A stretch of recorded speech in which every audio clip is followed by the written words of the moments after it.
All right. Hi, everybody. Welcome back to my channel. I hope you enjoyed yesterday's reading. If you didn't watch it yet, you can go into my videos at my channel and watch it again, or enjoy the story that I'm going to read today. I wanted to remind you something that I said yesterday, that today is going to be the last day that I'm going to be live streaming at 11. So starting tomorrow, I'm going to try to change the time to 4 o'clock so that it can fit my schedule and some other people that wanted to change the time. And I'm actually also not going to be reading on Sundays to take a day off. But otherwise, it's going to be at 4 o'clock from now on. So I'm going to try that. Today, I'm going to read a German story called The Little Longnose by an author called Wilhelm Hoff. And this story was first translated from German to Russian, and it became a very, very famous folk story in Russia. So a lot of people actually think it's Russian, but it's German. And from Russian, it got translated to English. So, The Little Longnose. Many years ago, in a certain city in Germany, there lived an honest cobbler and his wife. The good man sat all day and mended boots and shoes. He made new ones too, if he could get a customer to trust him with the job. But then he had first to buy the leather, for he was too poor to keep a stock in hand. His wife sold fruit and vegetables, which she grew in a little plot of ground outside the city gates. She had many customers, for she was clean and tidy, and had a knack of setting out her wares to be best advantage. The cobbler and his wife had a beautiful little boy named Jacob. Although he was 8 years of age, he was tall and well grown, and so he sat by his mother's side in the marketplace and acted as an errand boy to the housewives and cooks who made large purchases from his mother, carrying the fruit and vegetables home for them.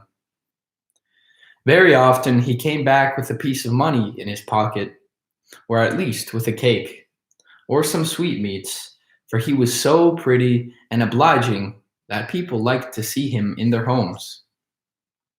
One morning, the cobbler's wife was sitting in her accustomed place in the market. She had a supply of cabbages and other vegetables, fresh herbs and seeds, and a smaller basket of early pears and apricots. Little Jacob sat beside her and called out in a shrill little voice, come by, fine cabbages, fresh herbs, early pears, fine ripe apples and apricots. Come buy, my mother's goods are cheap today. An old woman came slowly across the marketplace. She was dressed in rags and tatters and had a little pointed face, all wrinkled and furrowed with age, red-rimmed eyes, and a sharp, hooked nose that nearly met the pointed chin. She helped herself along with a stick, and it is difficult to describe how she moved, for she stumbled and limped and rolled along almost as though her legs were broken down wheels which would soon give way. The cobbler's wife stared hard at her, for although she had been sitting in the marketplace every day for the last 16 years, she had never noticed the queer old creature before. But she shuddered involuntarily when the old woman hobbled towards her and stood still before the baskets. "Are you Hannah the vegetable dealer?" she said in a cracked, unpleasant voice, her head shaking as though with palsy. "Yes, that is my name," replied the cobbler's wife. "Is there anything I can help you with?" "To must see, I must see," she replied. "Let me look at your herbs and see if you have anything I require." She plunged her brown, skinny fingers into the basket of herbs, which had been so neatly set out, and grasping handful after handful, put them to her long hooked nose and smelt them. The cobbler's wife was much put out to see her rare herbs handled in this way, but she did not like to say anything, for it was the customer's right to examine the goods. And besides, she was half afraid of the old woman. When the whole of the basket of herbs had been handled and turned over, the old woman muttered, "Rubbish! Rubbish, the whole lot of it. 50 years ago, I could have bought what I wanted. This is good for nothing." These words angered little Jacob. "You are a rude old woman," he said angrily. "First, you take up our beautiful fresh herbs between your nasty fingers and crush them. Then you put them to your long nose so that nobody else who had seen you would want to buy them. And then you miscall our wares as bad stuff and rubbish when even the Duke's cook does not disdain to buy from us." The old woman looked fixedly at the spirited lad and laughed in a repulsive manner. Then she said, in a hoarse, creaking voice, "Ah, my little man, do you like my nose, my nice long nose? Then you shall have a nice long nose too, one that shall reach from the middle of your face right down below your chin." As she talked, she shuffled along to the other basket in which the cabbages were placed. She took the finest, creamy, crisp heads and crushed them in her hands until they creaked and cracked, then threw them back into the basket anyhow. "Bad goods, bad cabbages," she said. "Don't shake your head to and fro like that," cried the little boy, beginning to feel frightened. "Your neck is as thin as a cabbage stalk and looks as it might snap in two, and your head rolled off into our cabbage basket. Who would buy from us then?" "So you don't like thin necks, eh?" muttered the old woman. "Very well, then. You shall have none at all. Your head shall stick close down to your shoulders, so that there will be no danger of its falling off your little body." "Come, come, don't talk such rubbish to the child," said the cobbler's wife, vexed at length. "If you wish to buy anything, make your choice, for you're frightening other customers away." "Very well," answered the old woman grimly. "I will buy these 6 cabbages, but you must let your little son carry them home for me, for I have to support myself on my stick and can carry nothing at all. I will reward him for his trouble." The little boy did not want to go and began to cry, for he was afraid of the ugly old woman, but his mother made him go quite sternly. She would have been ashamed to let the weakly old creature carry such a heavy burden. So he put the cabbages in a cloth and followed the old woman from the marketplace. She walked so slowly that it was about 3/4 of an hour before they reached her home, which was in a very out of the way part of the town, and which was a miserable looking little house. The old woman drew a rusty key from her pocket and slipped it into the keyhole. The door sprang open. But what was little Jacob's astonishment on entering to the house to find it most beautiful. The walls and ceiling were of marble, the furniture of ebony, inlaid with gold and polished jewels, and the floor was of glass and so slippery that the little boy fell down several times. The old woman drew a little silver whistle from her pocket and blew it so shrilly that the tones resounded all through the house. A number of guinea pigs at once came hurrying down the stairs, and Jacob was astonished to see that they were walking erect on their hind legs and had their feet thrust into nutshells instead of shoes.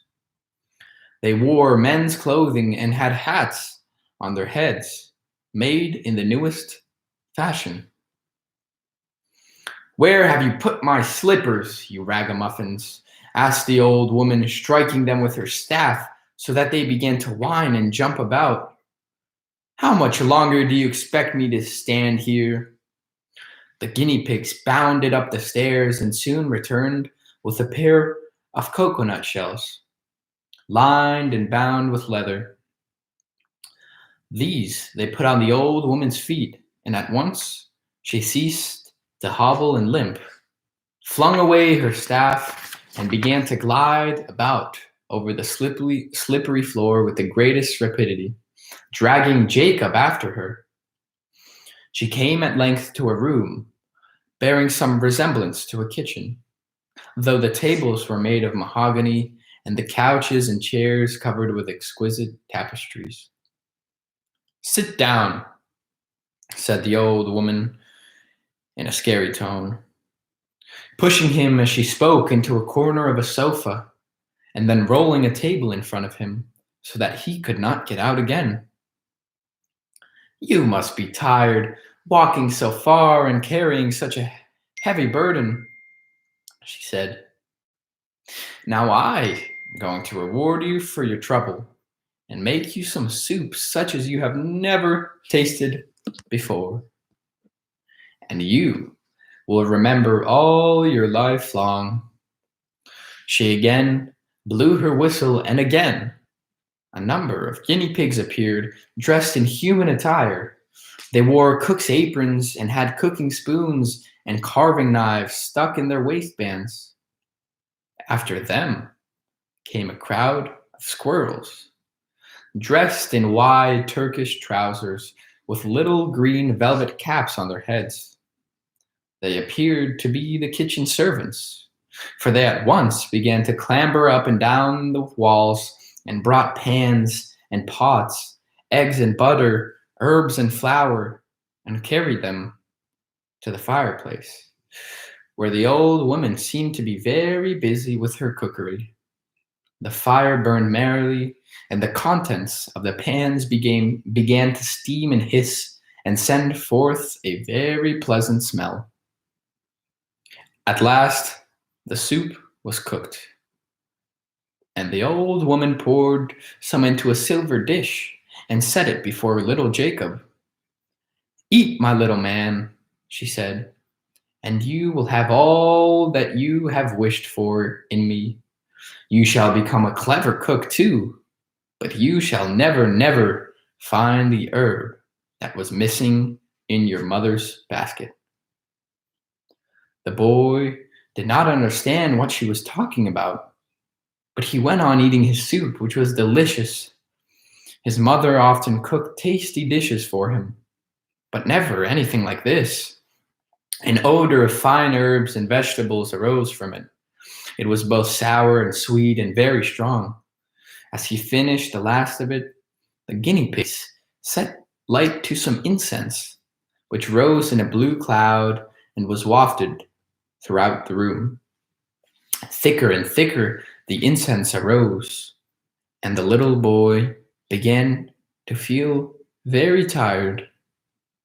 He tried to rise, telling himself that he must come back to his mother, but he only fell back again, And at length, quite overcome, he fell fast asleep on the old woman's sofa.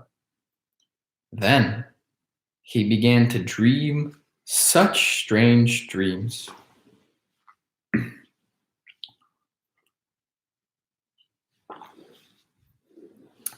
It seemed to him as though the old woman took off all his clothes and dressed him up in a squirrel's skin, and he was at once able to jump about like the other squirrels in the house, and began to take his place with them and the guinea pigs, and that, like they, he too became one of the old woman's servants. At first, he was the shoe black, and it was his duty to polish the coconut shells the old woman wore instead of shoes. He had learnt to polish shoes in his own home, and as his father was a cobbler and a shoemaker, he had been particularly well taught, so that he was clever at his work. A year seemed to pass, and then he dreamt that he was given more important duties. He and some other squirrels were set to work to catch the sunbeam dust and sift it through fine sieves. This dust was used instead of flour to make the bread the old woman ate, for she had no teeth, and sunbeam dust makes the very softest and finest of bread. Another dream year passed, and then he was prompted to be one of the water carriers. You must not imagine the old woman kept a water cistern or a water butt handy. Oh dear no. Jacob and the squirrels had to draw the dew and water from the roses into hazelnut shells. This was the old woman's drinking water, and she always was thirsty. It was hard work to keep her supplied with the water. At the end of another year, he was appointed to do the indoor work. His particular duty was to keep the glass floor in order. He had to sweep it over and then wrap soft polishing cloths round his feet and slide up and down the room until the glass shone brilliantly. At the end of the year, he was promoted to the kitchen. This was a place of honor, only to be reached after long training. He began at the beginning as a scullion and advanced rapidly until he was head cook. Sometimes he could not but wonder at his own skill, for he could cook the most difficult dishes and could make no less than 200 different kinds of pastries. Then he was first-rate hand at soups and could make every kind that had ever been heard of, and knew the use of every kind of vegetable that grew. Several years had now passed away in the service of the old woman, and one day she put on her coconut shoes, took her staff and basket in her hand, and prepared to go out. Before leaving, she told Jacob to cook a chicken for her dinner on her return, and to be sure to stuff it well with seasoning. When he had prepared the chicken, he went to the room where the herbs were kept to collect some to stuff it with. But to his surprise, he saw a little cupboard that had never been noticed before. The door was open, and he peeped curiously in and saw a number of little baskets from which issued a strong and pleasant odor. He opened one of them and saw that it contained a very curious-looking plant. The leaves and stalks were of a bluish-green color, and it bore a flower of deep red hue, flecked with yellow. He looked closely at the flower, then smelt it, and noticed it had the same scent as the soup which the old woman had once cooked for him. It was a very strong scent, so strong indeed that it made him sneeze, and he went on sneezing again and again until at length he awoke. He lay on the old woman's sofa and looked around him in surprise. How real dreams do seem sometimes, he said to himself. I could have been certain that I was a squirrel just now and had guinea pigs and squirrels for my friends. Also, that I had learned to be a first rate cook. Oh, how mother will laugh when I tell her all about it. But she will get mad at me too for having fallen asleep in a stranger's house instead of helping her in the marketplace. He jumped up in a hurry, but his limbs were stiff from sleeping so long, especially his neck. He could not turn it about very easily, and he seemed so sleepy still that he kept striking his nose against the walls and cupboards. As he stood upon the threshold, the exit from the house, the guinea pigs and squirrels came whimpering round him as though they would like to go with him, and he begged them to come, for they were dear little creatures. But they went clattering back in their nutshell shoes, and he could hear them squeaking away in the house. The old woman had brought him a long distance from the marketplace, and he had some difficulty in finding his way back through the narrow lanes, especially as there seemed to be a great crowd of people.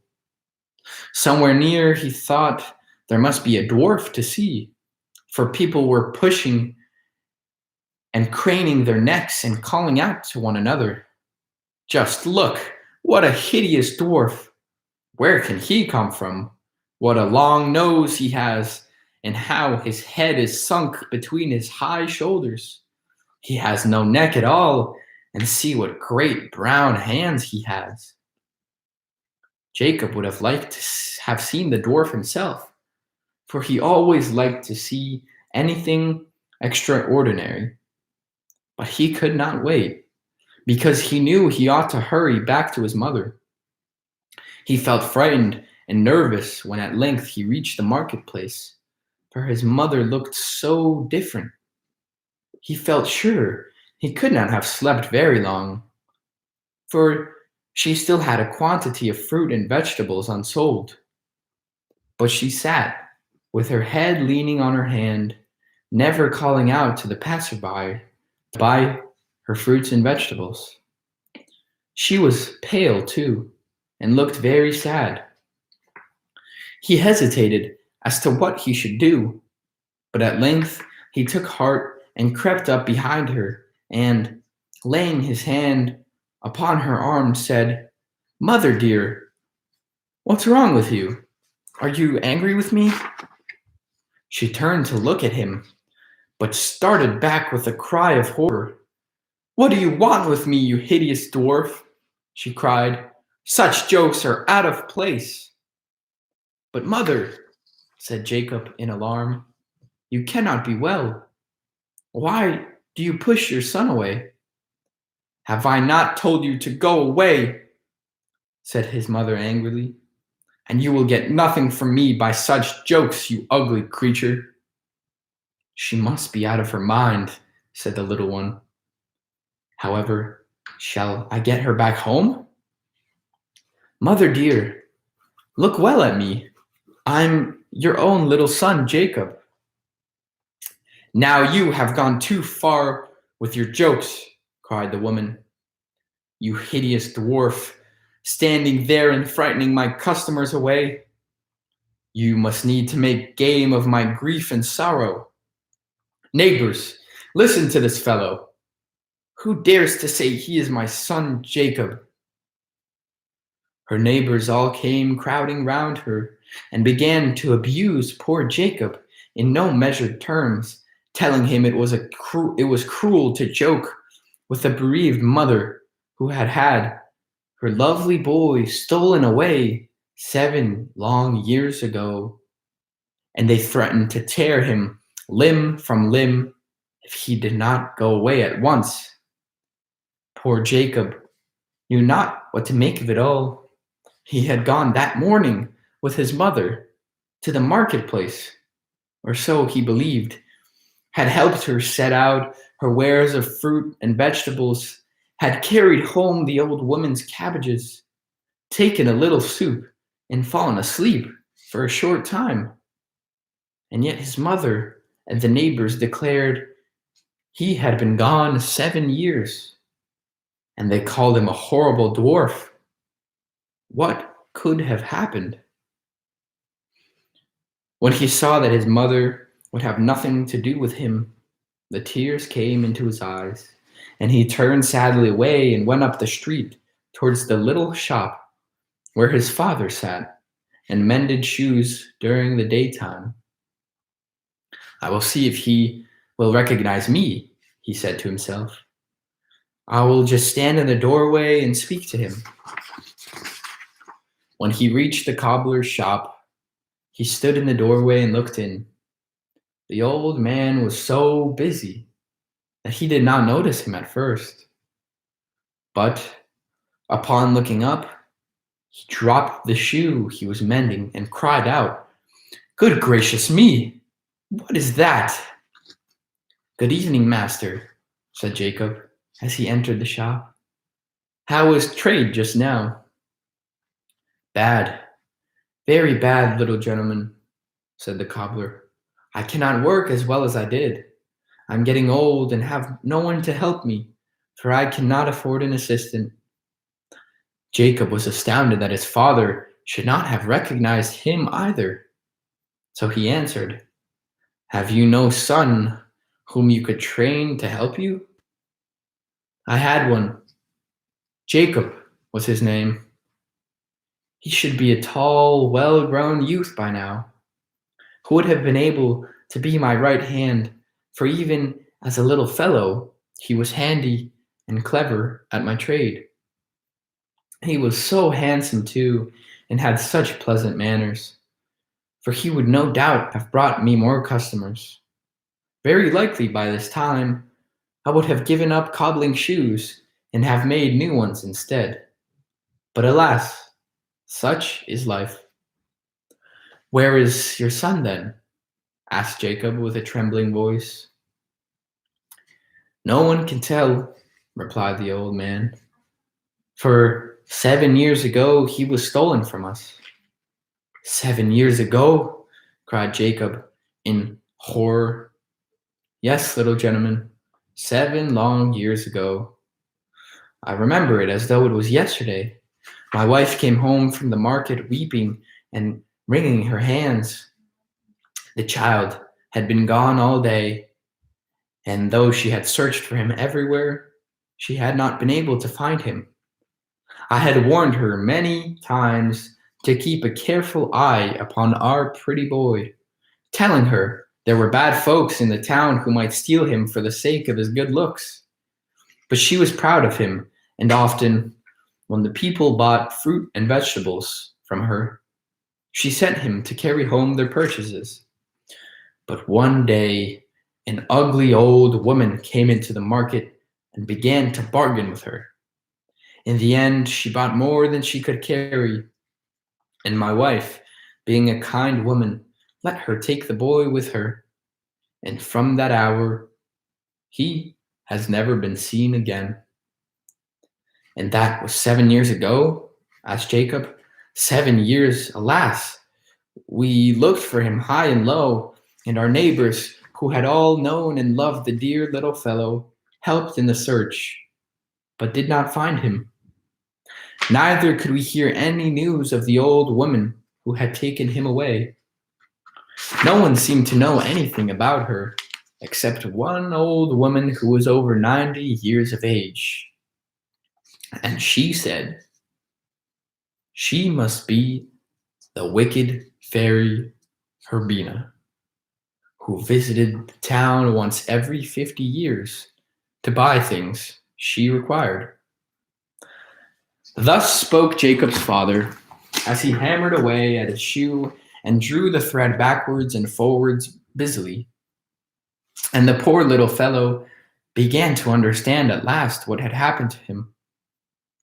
It had been no dream, but he really was transformed into a squirrel. He had really served the wicked fairy for 7 years. His heart was well nigh ready to burst with rage and grief. 7 years of his youth had been stolen away, and what had he received in return? He learned to polish coconut shoes and glass floors, but he had learned all the secrets of the art of cooking from the old woman's guinea pigs. He stood so long, considering what had been said, that his father asked him at length, "Can I do anything for you, sir? Do you require a pair of shoes on?" He added with a smile, "Perhaps a covering for your nose would be useful to you." "What is the matter with my nose?" asked Jacob. "Why should I require a covering for it?"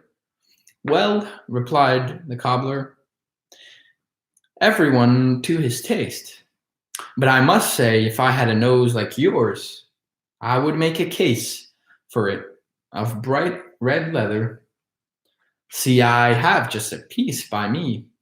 A good stout cover for your nose would be most useful, for I am quite sure you must be constantly knocking it against everything that comes in your way." The little fellow's heart sank with fear. He felt his nose and found it was very thick and quite 2 spans of length. And so the old woman had altered his appearance too. That's why his mother had not known him, and why everyone called him an ugly dwarf. "Master," he said to his father, "have you a mirror you could lend me?" "Young sir," said the father earnestly, "your figure is hardly such as to give you cause for conceit, and you have no reason to look into a glass constantly. Break yourself of the habit. In your case, it is a foolish one. Believe me, it is not out of conceit that I wish to see myself," said Jacob, "and I do ask you to lend me a glass for a moment." "I do not have such a thing," said the cobbler. "My wife had one somewhere, but I do not know where she has hidden it. If you really do wish to see yourself, you had best go across the road and ask Urban, the barber, to let you take a look in his. He has one about twice the size of your head. So go and admire yourself by all means." With these words, his father took him by the shoulders and pushed him gently from the shop, locked the door upon him, and went on with his work. Jacob had known the barber well in days gone by, crossed the road and entered his shop. "Good morning, Urban," he said. "I have come to ask a favor of you. Will you be so good as to allow me a glance into your looking glass?" "With pleasure. There it stands," he said, laughing heartily, and the customer who was being shaved laughed also. "You are a handsome little fellow," the barber went on, "tall and slim, a neck like a swan, hands as dainty as a queen's, and as pretty a little nose as anyone could see anywhere. It is no wonder that you are conceited and want to take a glance at yourself. Well, you are welcome to use one of my mirrors, for it shall never be said of me that I was so jealous of your good looks, I would not lend you my mirror to admire them in." Shrieks of laughter greeted the barber's words, but poor little Jacob, who had seen himself reflected in the mirror, could not keep the tears from his eyes. "No wonder you do not recognize your son, mother dear," he said to himself. "In the happy days when you were wont to parade me proudly before the neighbors' eyes, I bore little resemblance to the thing I have now become." Poor fellow! His eyes were small and set like a pig's. His nose was enormous and reached beyond his chin. His neck had disappeared altogether. His head had sunk down between his shoulders, so it was painful to attempt to move it, either to the right or left. He was no taller than he had been 7 years before, but his back and his chest were bowed out in such a manner that they resembled a well-holed sack supported upon 2 weak little legs. His arms, however, had grown so long that they hung down almost to his feet, and his coarse brown hands were the size of those of a fully grown man, with ugly, spider-like fingers.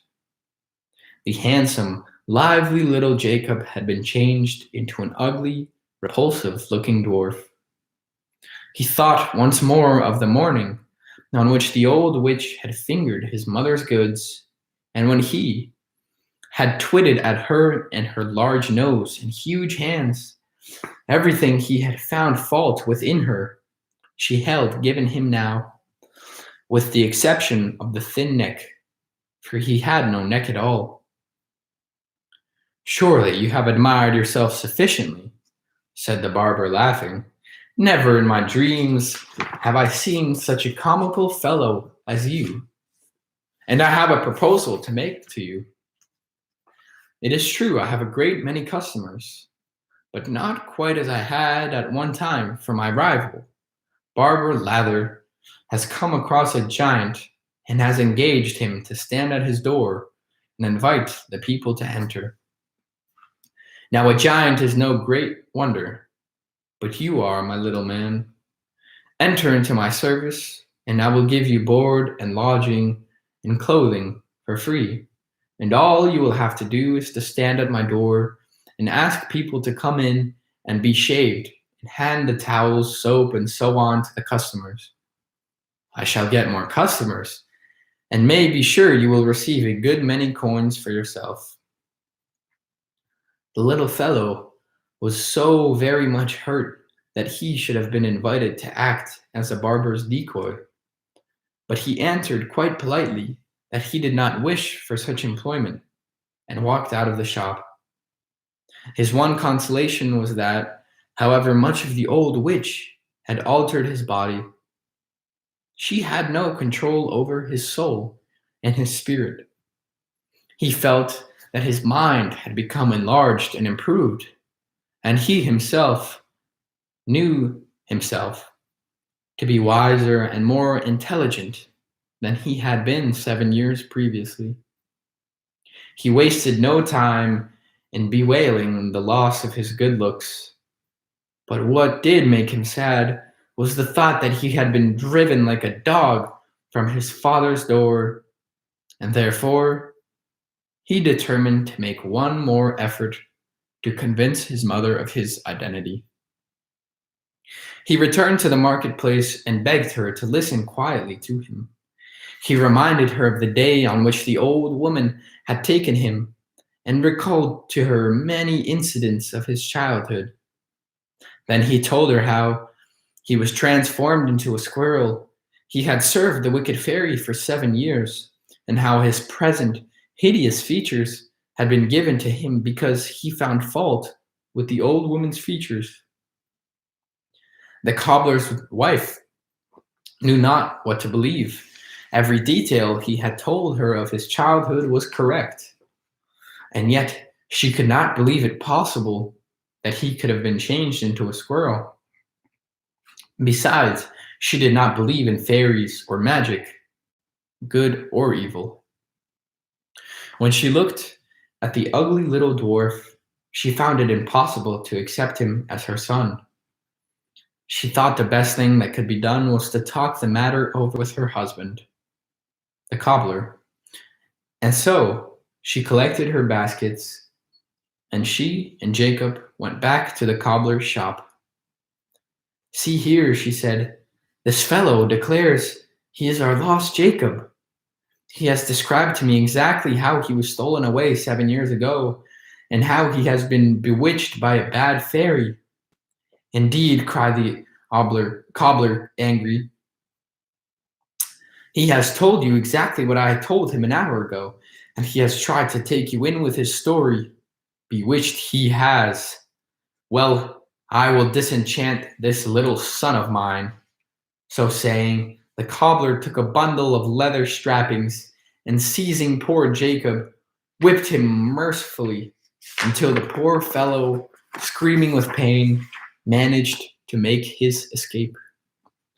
It is strange how little sympathy is ever shown to an unfortunate being who happens to have anything ridiculous about his appearance.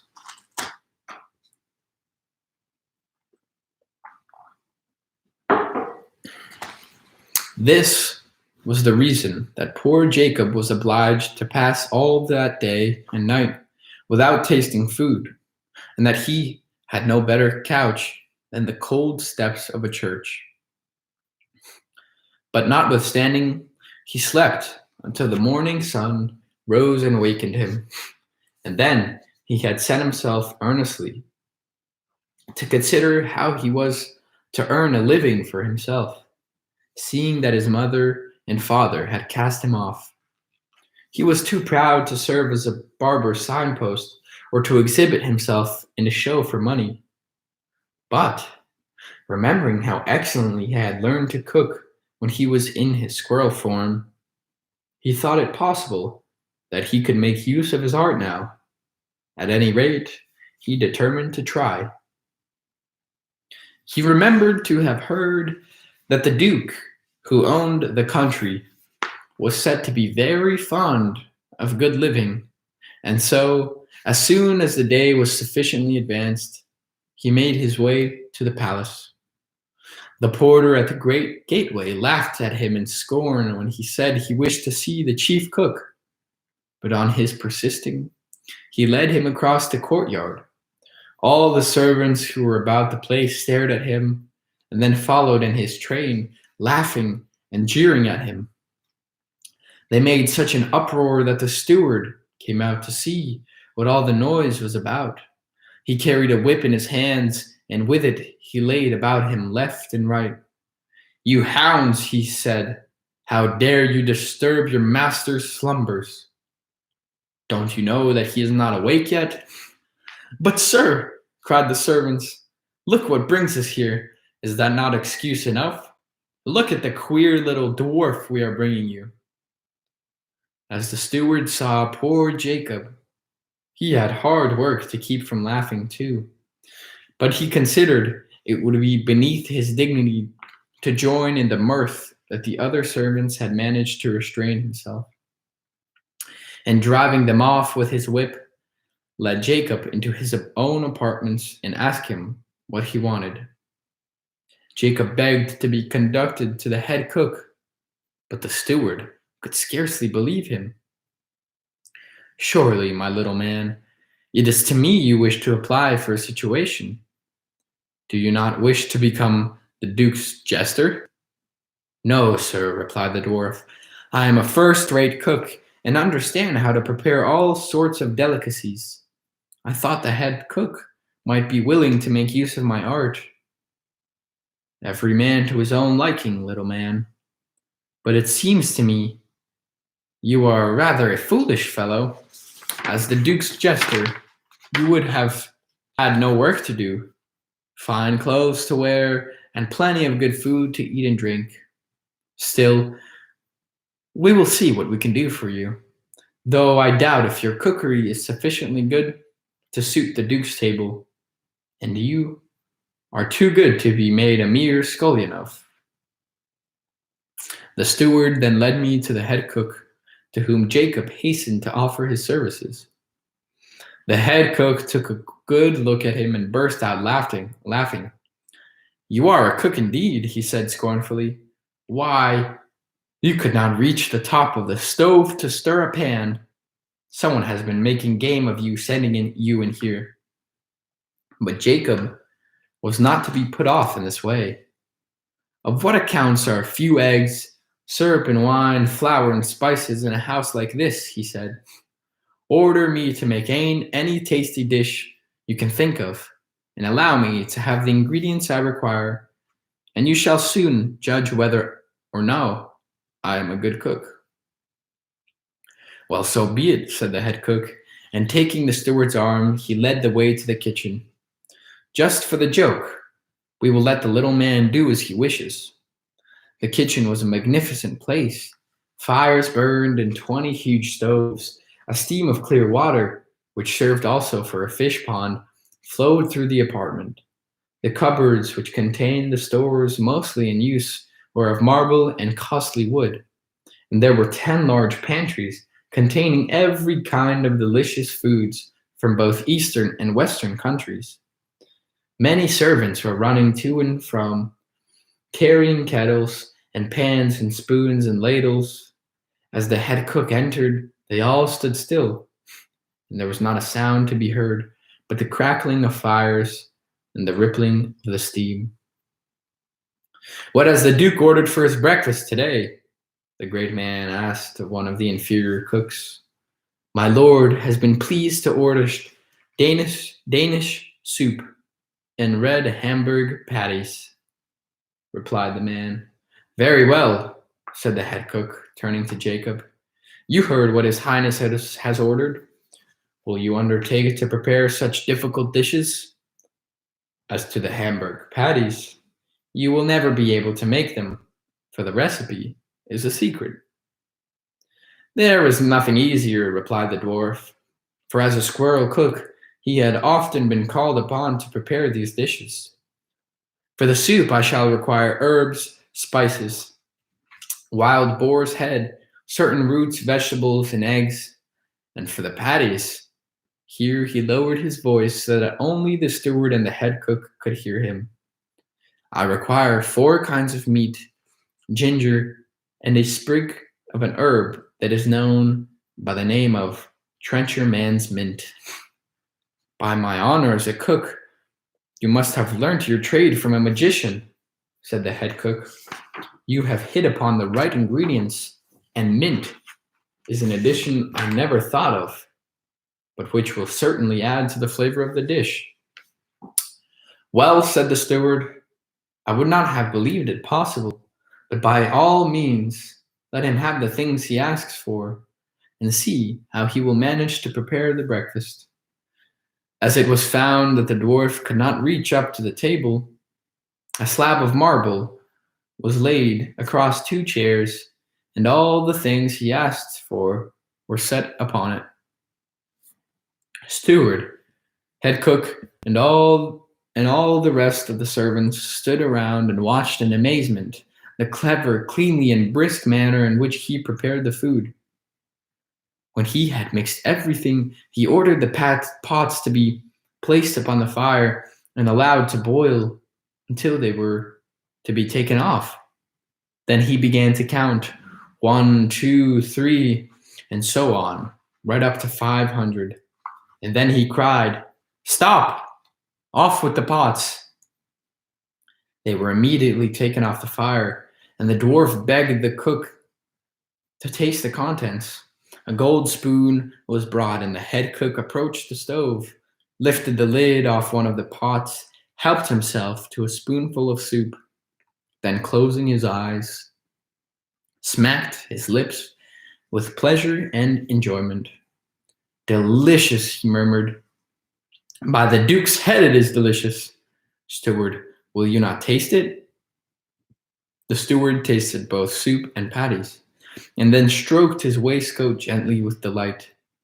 "Head cook," said he, "you are an experienced and first-rate cook, but never have you made such soup or such patties." The head cook tasted the food again, and he reverently shook the dwarf by the hand. "Little one," he said, "you are a master of your craft. That pinch of the trencher man's mint has given the patties an extra flavor that renders them quite perfect." At this moment, the Duke's special attendant came to say that his master was ready for his breakfast. So the food was served upon in silver dishes. The head cook, however, took the little man into his room and was about to have a talk with him when a message came from the Duke desiring his attendance. He dressed himself in his best clothes and hastened into his master's presence. The Duke was looking extremely pleased. He had finished every morsel of the food set before him and was wiping his beard as the head cook entered. "Cook," said he, "I have always been well satisfied with your cooking and with the work of those under you. But tell me, who prepared my breakfast this morning? I declare it has never been so well served since I sat upon the throne of my fathers. I wish to know the cook's name, so that I may reward him with a few gold coins." "My lord, it is a most wonderful story," answered the head cook. and proceeded to tell his master about the dwarf who had arrived that morning and who had insisted upon being engaged as a cook. The Duke was much surprised and sent for Jacob and questioned him close as to his name, where he came from, and so on. Poor Jacob could not very well own that he had been bewitched and changed into a squirrel. But he was not far from the truth when he said he was now without parents and that he had learned cooking from an old woman. The Duke did not urge him to say more, being much taken up with staring at the strange figure and features of this new cook. "If you will serve me," said the Duke, "I will pay you 50 ducats, gold coins, a year, give you a fine robe and 2 pairs of breeches. Your duties will be to cook my breakfast every morning, order and superintend the preparation of my dinner, and take over the entire management of the kitchen, as I always prefer to name my servants myself. I shall give you the name of Longnose, and your position will be that of second head cook." Longnose fell at the feet of his new master, kissed him, and vowed to serve him faithfully. The little fellow was thus provided for, and he certainly did honor to his position, for the Duke was a different man from the time the dwarf entered his service. Before that time, he had been in the habit of throwing the plates and dishes at the head of the cook, who had not managed to please him. Indeed, on one occasion, he flung a calf's foot at his head cook because it was not sufficiently tender, and catching the poor man on the forehead had hurt him so much that for 3 days he had to keep his bed.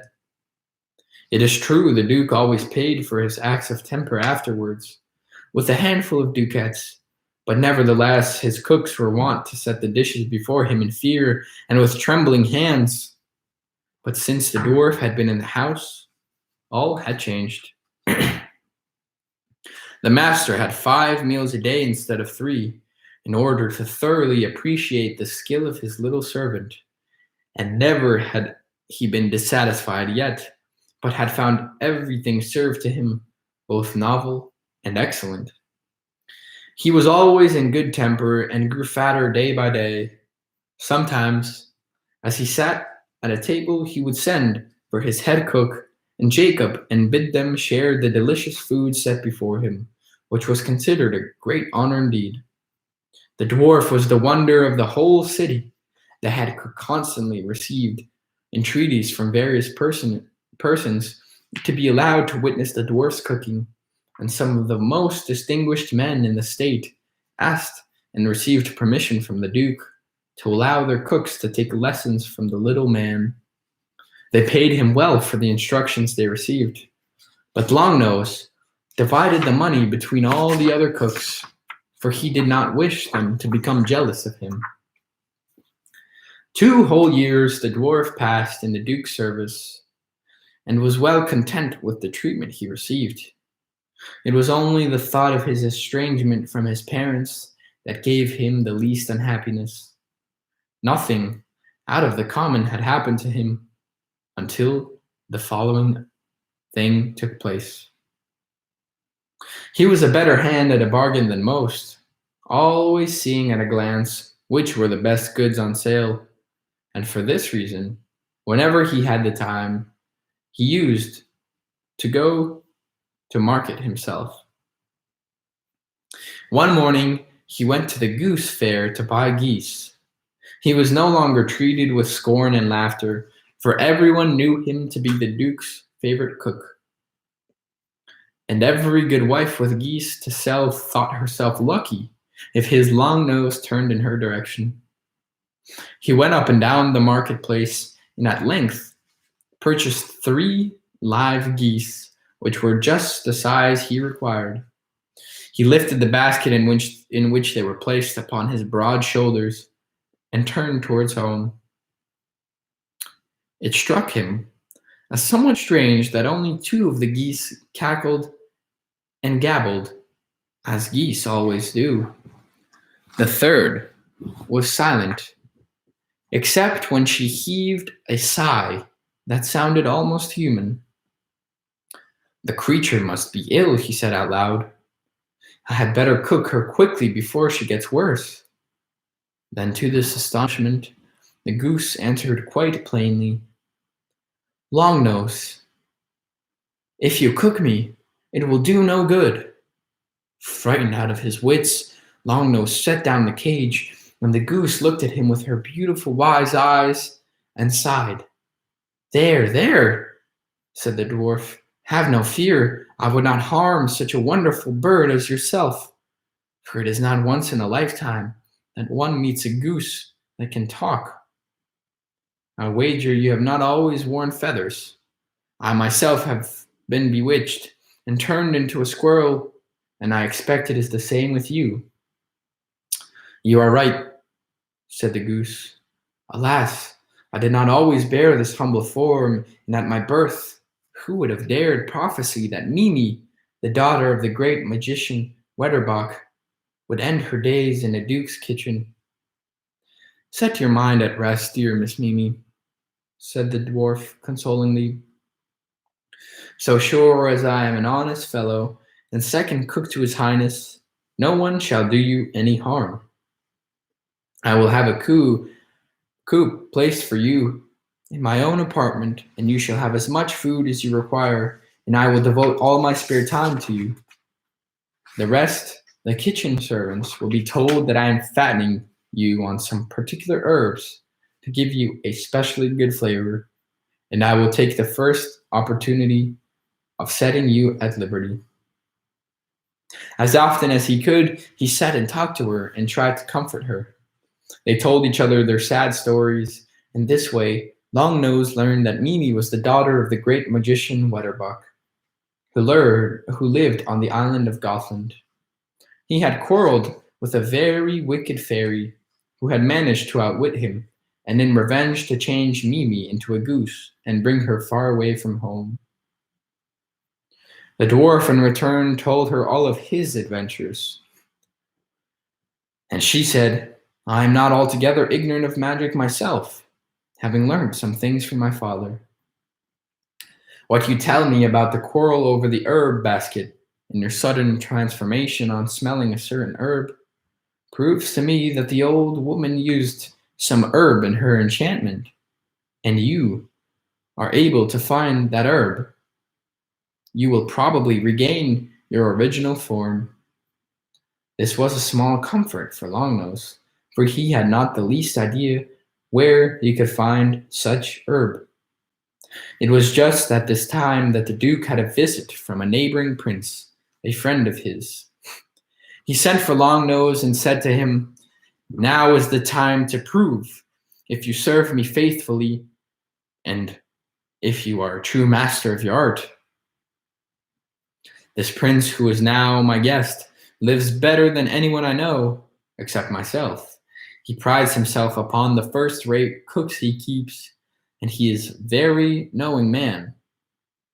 Now be careful that my table is served daily with such dishes that may arouse his astonishment and envy. Never let the same kind of food appear twice during his visit.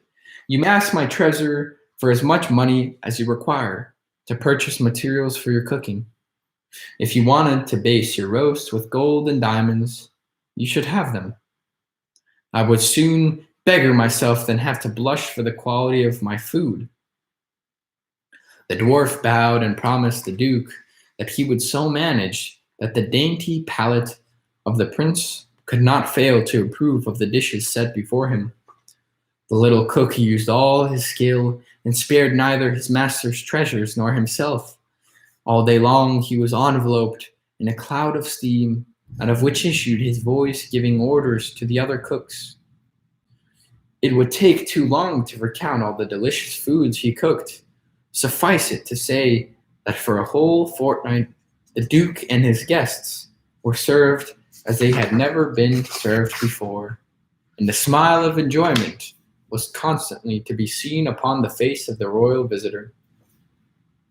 At the end of the time the Duke sent for the dwarf and presented him to the prince, asking him at the same time what he thought of him as a cook. You are indeed a wonderful cook, said the noble visitor to the old man. "During the whole of my stay here, I have not had the same kind of dish twice. But I must own I have been surprised that you have never tempted our appetites with the queen of all pastries, a suzerain pastry." The dwarf was rather upset, for it chanced that he had never heard of this before, but he managed to hide his discomposure. "Sir," said he, "I had hoped you were to honor this court with your presence for a long time yet, and therefore did I delay setting this dish before you. For with what better dish could a cook serve you as a parting greeting than that of a suzerain pastry?" "Oh, indeed," said the Duke, smiling. "So I suppose you were waiting for me to leave the world forever before giving me the parting greeting. For I have never so much as heard of this pastry, much less tasted it. But we will wait for it no longer. Tomorrow morning we shall expect you to serve it to us for breakfast." "As my lord wills," answered the dwarf, and bowing low, he left their presence. He was terribly upset, for he had not the least idea how to make the pastry.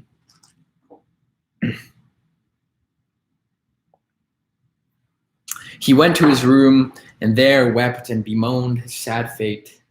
But the goose Mimi came to him, and after inquiring the cause of his sorrow, said, "Dry your tears, for I think I can help you in this matter.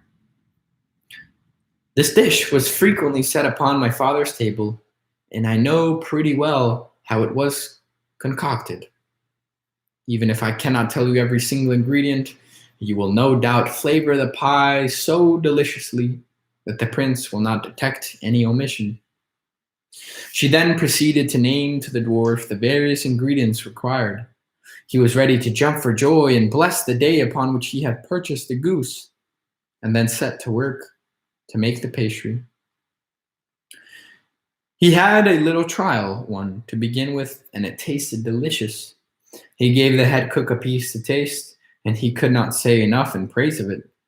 The following morning he made a large one and sent it to table, decorated with wreaths of flowers.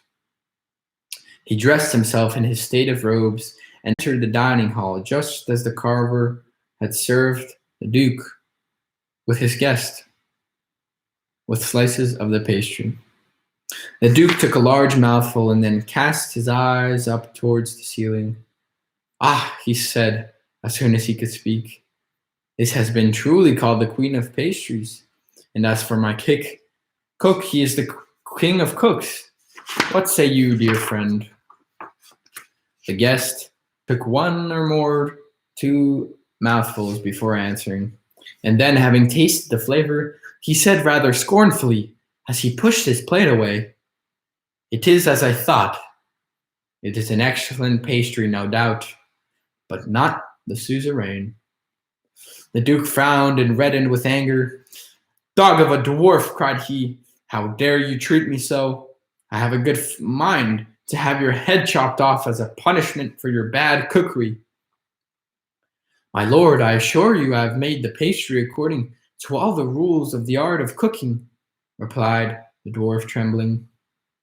"It is false, you rascal," replied the Duke, kicking him away. "If it had been right, my guest would not say it was wrong. I have a good mind to have made you into mincemeat and baked into a pie yourself." "Have mercy," cried the little poor man, prostrating himself before the royal guest and clasping his feet in his arms. "I pray you tell me what I have left out of the pastry, that it fails to suit your palate. Do not condemn me to death for a handful of meat and flour. It will be of little assistance to you now, my dear Longnose," answered the prince with a smile. "It was quite certain yesterday that you would not be able to make this pastry as well as my cook can, because the chief requisite is an herb that does not grow in this country. It is known as the cook's delight. And without this, the pastry is practically tasteless, and your master will never eat it with the same pleasure that I can in my own country." Then the Duke flew into the most terrible rage. I vow by my honor that either you shall taste this pastry tomorrow morning exactly as you are accustomed to it, or else the head of this fellow shall pay for his blunder. Go, dog of a dwarf. I give you 24 hours to accomplish it. The poor dwarf went to his room and told this fresh trouble to the goose. Come, take heart, said she. Fortunately, I know every herb that grows, and I am sure I can find you this one. It is a happy thing that it chances to be a new moon tonight, for only at the time of the new moon does this plant grow. But tell me, are there any ancient chestnut trees near the palace? Oh, yes, replied the dwarf with a light heart. 200 paces from the palace, besides the lake, there is quite a large group of chestnut trees. But why do you ask? Because the herb is only found at the root of a very old chestnut tree. Let us lose no time, but go and search for what you require. Take me under your arm and put me down when we have reached the spot, and I will help you search it. As soon as they were in the open, the dwarf placed Mimi carefully on the ground, and she at once began to run towards the lake on the banks of which the chestnut trees grew. Longnose followed her with a sinking heart, for he had already made up his mind that if the herb could not be found, he would drown himself in the lake rather than allow his head to be cut off. The goose sought in vain for the herb. She left not a blade of grass unturned, and at length she began to cry from sympathy. She would not give up the search until evening began to fall, and the darkness made it difficult to distinguish any surrounding objects. Just as they were about to abandon the search, the dwarf looked across the lake and then cried out, "Look at the other side of the lake. There's a huge old chestnut tree. Let us go and search there. Perhaps good fortune blooms yonder." The goose waddled and flew and waddled and flew, the dwarf hurrying after her as fast as his little legs would let him, until at length they had reached the other side of the lake. The chestnut tree cast a vast shade, and it was so dark all around that it was difficult to distinguish anything. But suddenly, the goose gave a cry of joy and flapped her wings with delight. She thrust her head into the long grass and plucked something which she deftly offered in her bill to Longnose. "This is the herb," she said, "and it grows here in such quantities you will always have a plentiful supply." The dwarf looked at the herb thoughtfully. A sweet scent assailed his nostrils and reminded him of the scene in the witch's house. The stalk, too, of the plant was of a bluish-green color and bore a bright red flower, flecked with yellow. "Mimi," said he, "by great good fortune, I believe we have found the very herb that changed me from a squirrel into the creature I am now. Shall I make a trial of it?" "Not yet," replied the goose. "Take a handful of the herbs with you and let us go back to your room. There you can collect your money and all that you possess, and then we will try the power of the herb." They returned to the dwarf's room. He, with the heart beating loudly with excitement, he took 50 and 60 ducats he had saved and tied them up in a bundle with some of his clothes. Then saying, "May good fortune aid me to be rid of my burden," he thrust his nose into the bunch of herbs and sniffed their fragrance. Then his limbs and joints began to crack and stretch. He could feel his head rising from between his shoulders, squinting down his nose. He could see it growing smaller and smaller. His back and chest straightened themselves out. His legs became longer. The goose looked in astonishment. "Oh, how tall and handsome you are," she cried. "There is not the faintest resemblance left to the dwarf Longnose." As for Jacob, he was beside himself with joy, but he did not forget the thank he did not forget the thanks he owed to Mimi. His first impulse was to go to his parents, but gratitude urged him to suppress this wish. "But for you," he said to Mimi, "I might have retained my hideous form all the days of my life, or I might have even lost my life. Now is the time to repay my debt. I will take you straight away to your father, whose magic powers will at once enable him to disenchant you." The goose wept tears of joy and accepted his offer gratefully. Jacob passed the sentries safely, for they had only been ordered to bar the way to the dwarf Longnose. With Mimi beneath his arm, he very soon reached the seashore, and before long her home was in sight. The great Wetterbock soon turned the goose into a charming young lady, and having loaded her rescuer with valuable gifts, bade him farewell. Jacob went home, and his parents were only too delighted to accept the handsome young man as their long-lost son.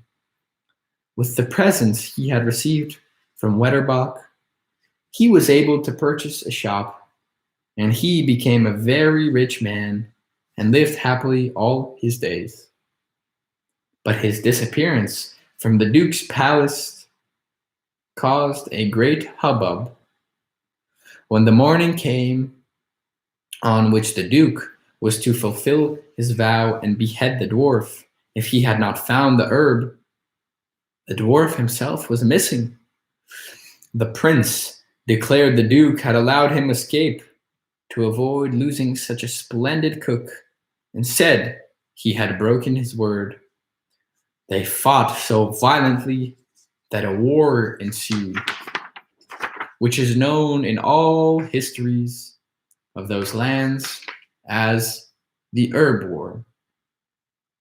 And when at length peace was declared, it was called the Pastry Peace. And at the reconciliation feast, the prince's cook served up a suzerain pastry, to which the Duke did full justice. The end. All right, thank you so much for listening to The Dwarf Longnose. Again, I wanted to remind you that tomorrow I'm not going to be live streaming at 11, but I will be live streaming at 4. Sunday, I'm going to take a break, and Monday I will be back at 4, and every day the next week at 4 o'clock. Thanks a lot, and have a good day.